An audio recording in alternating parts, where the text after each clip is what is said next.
آپ تمام لوگ جانتے ہیں کہ جس چیلنجنگ اکنامک کنڈیشن میں یہ کیئر ٹیکر حکومت جو ہے ایک کانسٹیٹیوشنل آرڈر کی کنٹینیوٹی کے نتیجے میں معرض وجود میں آئی ہے اور اپنے اپنے شعبۂ زندگی میں سمجھتا ہوں کہ one of the best possible professionals جو ہمیں مل سکتے تھے ان کو یکجا کیا گیا، ان کو اکٹھا کیا گیا ہے تاکہ جو چیلنجز ہمارے سامنے ہیں ان چیلنجز کے ساتھ نسبتاً بہتر انداز میں نبردآزما ہوا جا سکے۔ آپ کو پتہ ہے کہ روایتی طور پہ الیکٹورل پروسیس میں ہمیشہ یہ ایک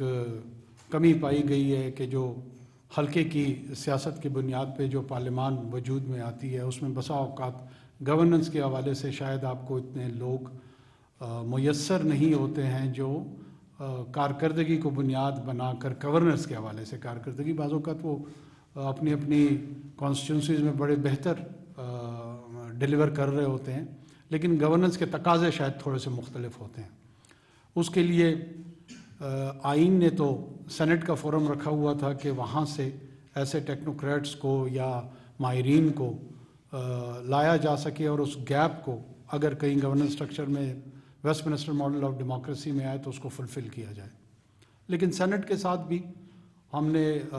جو انصاف کیا ہے وہ یہ نہ موقع مناسب ہے نہ شاید میرا منصب اس چیز کی اجازت دیتا ہے کہ میں اس پہ بہت زیادہ نکتہ چینی کروں، لیکن جو اس آئین کا اسپرٹ تھا شاید اس اسپرٹ کو ہم نے بہت زیادہ اس کی روح کے مطابق شاید اس کا استعمال نہیں کیا۔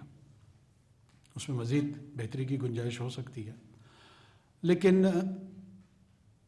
اس وقت جو گوناگوں مسائل ہمیں ہیں اس میں دونوں فرنٹ پہ ہمیں چیلنجز ہیں، اکنامک چیلنجز بھی ہیں اور سیکیورٹی چیلنجز بھی ہیں۔ اچھا، جو اکنامک چیلنجز ہیں، سب سے پہلے جب آپ ڈاکٹر کے پاس جاتے ہیں تو مریض کے ساتھ جو معاملہ ہوتا ہے وہ تشخص کا ہوتا ہے، وہ تشخیص کا ہوتا ہے، وہ ڈائگنوسس کا ہوتا ہے۔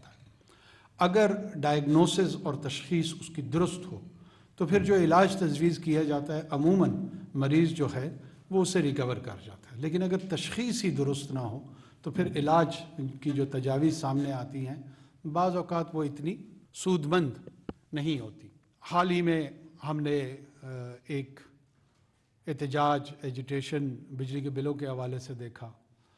اور اس احتجاج کے ارد گرد ظاہر ہے ایک جو سول سوسائٹی کنسرن ہے، جو میڈیا کنسرن ہے، جو مختلف شعبۂ زندگی کے ساتھ تعلق رکھنے والے لوگوں کا کنسرن ہے، وہ بڑا اوور ویلمنگ رسپانس آیا۔ میڈیا کے ذریعے بھی ہمیں پتہ لگا، سوشل میڈیا کے ذریعے بھی ہمیں پتہ لگا، اور میں ظاہر ہے ایک ایسا فرد ہوں جو آج سے 3 ہفتے پہلے شاید آپ میں سے کسی کے ساتھ کہیں بیٹھا کافی پی رہا تھا، کسی کے ساتھ گاڑی میں گھوم رہا تھا، اور اللہ نے یہ ذمہ داری اور یہ آزمائش دونوں میرے حصے میں ڈال دی ہیں، لیکن یہ یقین جانیے کہ میں نے چند ماہ بعد پھر انہی کافی شاپس میں اور انہی مواقعوں پہ اسی طرح آپ لوگوں کے ساتھ انٹریکشن کرنا ہے۔ ہمارا کوئی الٹیریئر نہ موٹیو ہے، نہ پلان ہے، نہ کوئی ایسے larger then life grand ambitions ہیں جس کے تحت ہم کوئی گفتگو کر رہے ہیں۔ یہ احساس ضرور مجھے کھائے جا رہا ہے کہ یہ جو 8، 9، 10، 12، 14 دن جتنے بھی ہمیں گزرے، اس میں ادراک کے ایک عمل سے میں خود بھی گزر رہا ہوں، تو کیا اس عمل سے بحیثیت فرد اور بحیثیت نگران وزیر اعظم جو چیزیں میرے سامنے آ رہی ہیں، کیا معاشرے کے جو دوسرے پلیئرز ہیں، ایکٹرز ہیں، وہ بھی اس تھاٹ پروسیس سے گزرتے ہیں، وہ بھی اس کوگنیٹیو ایکٹیویٹی سے گزرتے ہیں، یا ہم ایک مخصوص سیاسی، معاشی، جرنلسٹک کلچر کا شکار ہو چکے ہیں اور اس کلچر کے اندر رہتے ہوئے ہی ہماری ساری جو ٹرمز آف ریفرنس ہے گفتگو کی اسی کے حوالے سے ہیں۔ اس میں سے میں چند گزارشات آپ لوگوں کے سامنے رکھنا چاہوں گا کہ اکنامک فرنٹ پہ 2 چیزیں ہیں ہمیں جن کا سامنا ہے اور مشکل صورتحال ہے۔ الیکٹرسٹی کے بل جو ہے ایسا نہیں ہے کہ یہاں پہ چند ظالم حکمران آ گئے ہیں اور وہ ایک غریب طبقے کا خون چوسنے کے لیے تیاری میں ہیں اور وہ کر کے چھوڑیں گے. اگر کسی کا یہ خیال ہے تو یہ خوش فہمی اور غلط فہمی برائے مہربانی دونوں دور کر دیں. ہم یہاں کیوں ہیں؟ یہ وہ سوال ہے جس پہ مجھے بھی سوچنا چاہیے، جس پہ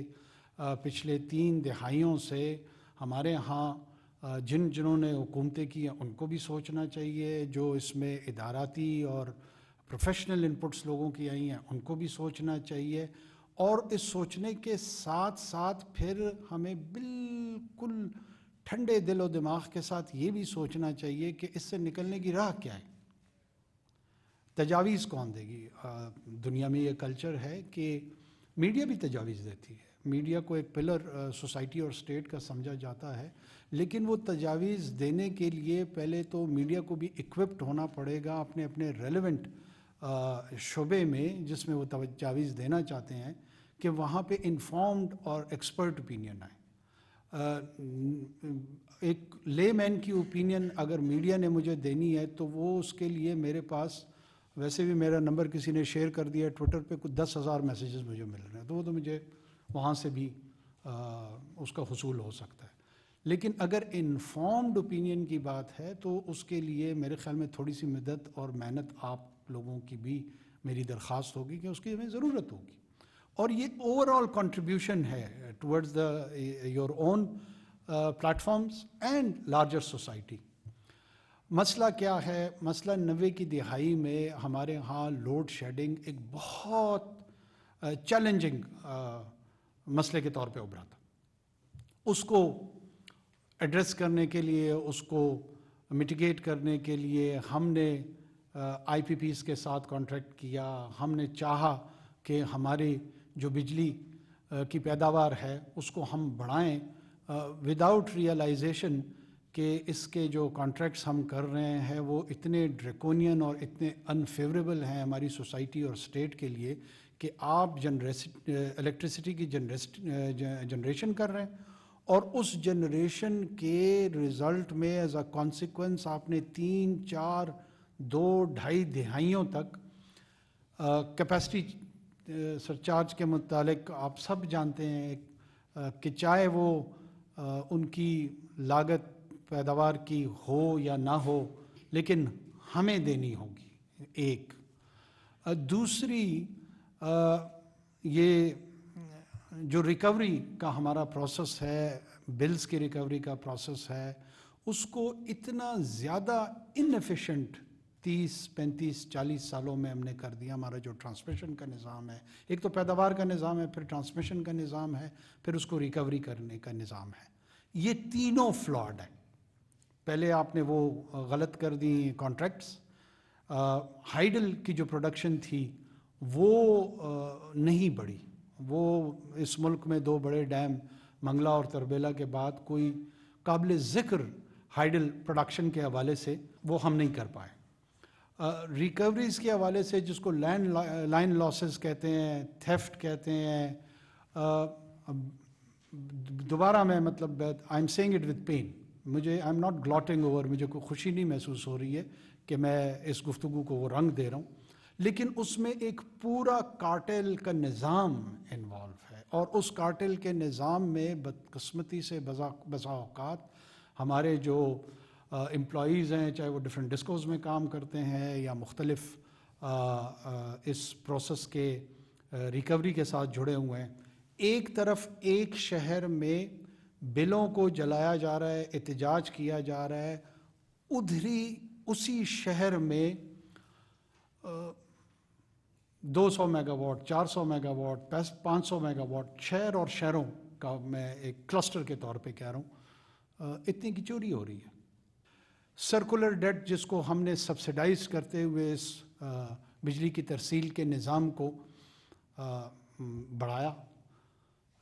وداؤٹ ریئلائزنگ کہ ایک طرف ہماری پاپولیشن بڑھ رہی ہے اور دوسری طرف جو ہماری الیکٹریسٹی جنریشن تھی وہ ڈپینڈنٹ رہی آن فسل فائل امپورٹڈ آئل فیول جو ہے وہ پوری کی پوری ڈپینڈنسی اس پہ ہوتی گئی. اچھا وہ ہم جو کر رہے تھے ظاہر سی بات ہے it is based all the import bill is based on reserves on